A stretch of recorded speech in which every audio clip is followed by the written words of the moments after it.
Y súbitamente abrí los ojos, preso de una desesperación que no pude identificar.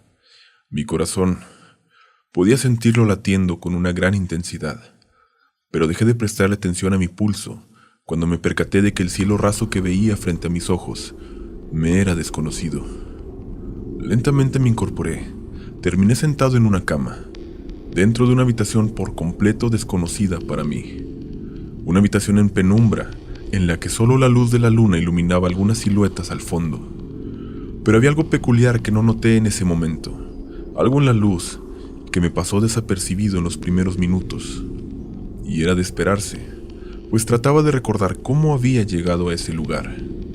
Entonces, observando mis manos, me di cuenta de que la luz que se filtraba por la ventana tenía una coloración verdosa en vez de azul. Algo un poco extraño, pero no le di mucha importancia. Pero lo que sí llamó mi atención fue el sonido. Había una especie de ambiente misterioso, una especie de zumbido, apenas perceptible, de muy baja frecuencia. Era como cuando hay un televisor encendido, pero no hay imagen ni sonido en sí en el aparato. No había ningún dispositivo eléctrico en la habitación donde me encontraba. Incluso intenté encender la luz al encontrar un switch en la pared, pero no funcionó. Lo intenté un par de veces de manera insistente, como si la intensidad con la que presionaba afectara el funcionamiento del circuito, hasta que finalmente me rendí. Esa habitación en penumbras había comenzado a estresarme finalmente. Era un dormitorio común y corriente, aunque era fácil identificar el tipo de personas al que pertenecía. Cama matrimonial, así que intuí que era una pareja. No había adornos de ninguna clase, y los objetos tenían una apariencia muy conservadora, así que deduje que tal vez era una pareja de edad avanzada. Pero ¿qué demonios hacía yo en ese lugar? Aún intentaba recordar, pero me era imposible. ¿Había sufrido algún accidente? Era la casa de alguien que yo conocía, pero no la había visitado. Me habían llevado a la fuerza. No tenía signos de violencia o haberme resistido. Eso únicamente me dejaba más perplejo. Finalmente me armé de valor y salí de la habitación. Giré despacio la perilla de la puerta y asomé mi mirada con bastante cautela. No veía absolutamente nada, solo oscuridad, al final de un pasillo del cual solo veía los primeros 2 metros. Recuerdo haber tragado saliva y haber suspirado. Entonces avancé adentrándome en el mar de oscuridad. Mis pasos eran cautelosos y trataba de desplazarme lo más silenciosamente posible.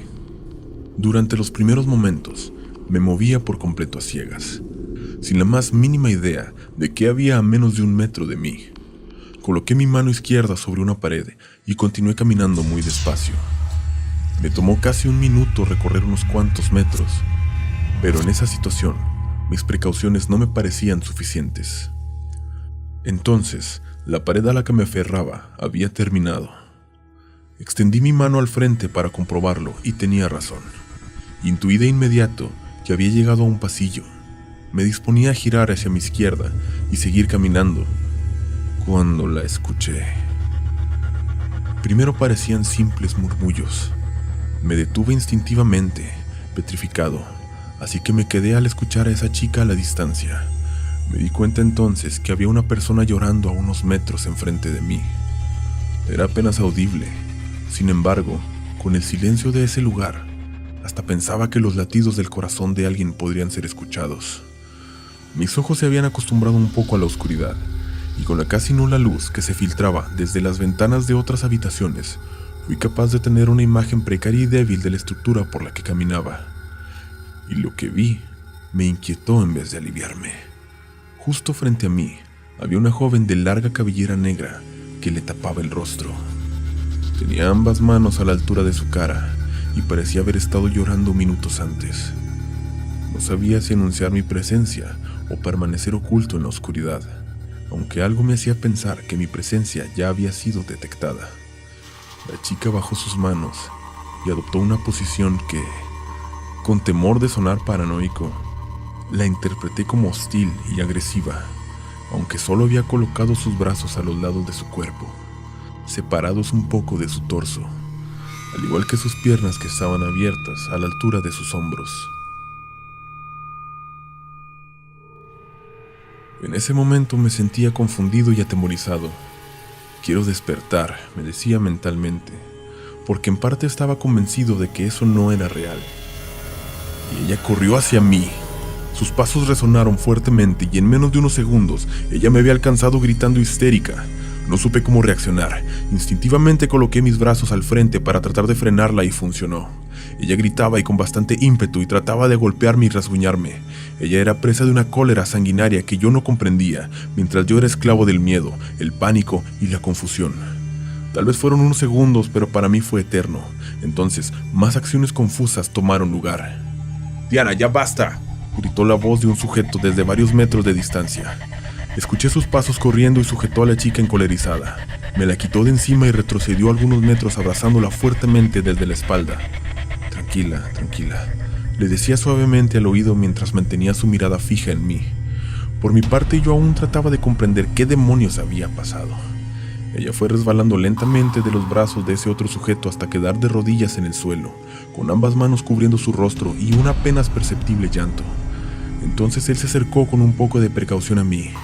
Mantenía mis brazos tratando de delimitar una distancia segura, pero a la vez curioso por la situación.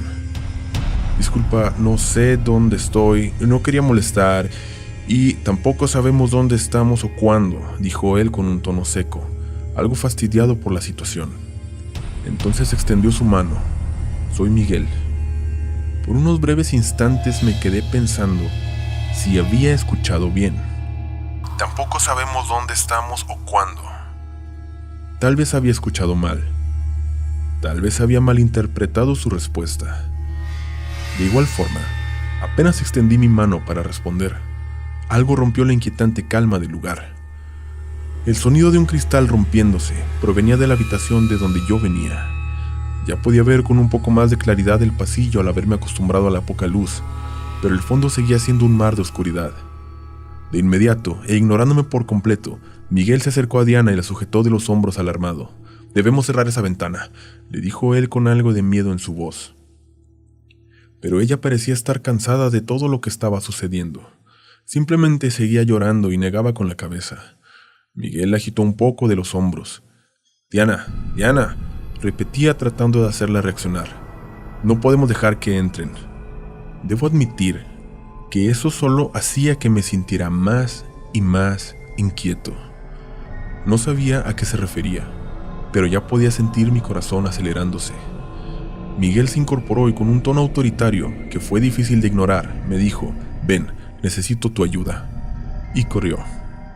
Nos dirigimos hacia la habitación de donde había salido en primer lugar. Justo antes de abrir la puerta, Miguel se detuvo.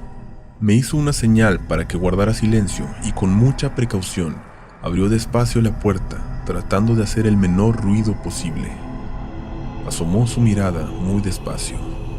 Podía percibir en sus movimientos un nerviosismo que me hacía pensar que algo muy peligroso podría estar del otro lado del umbral.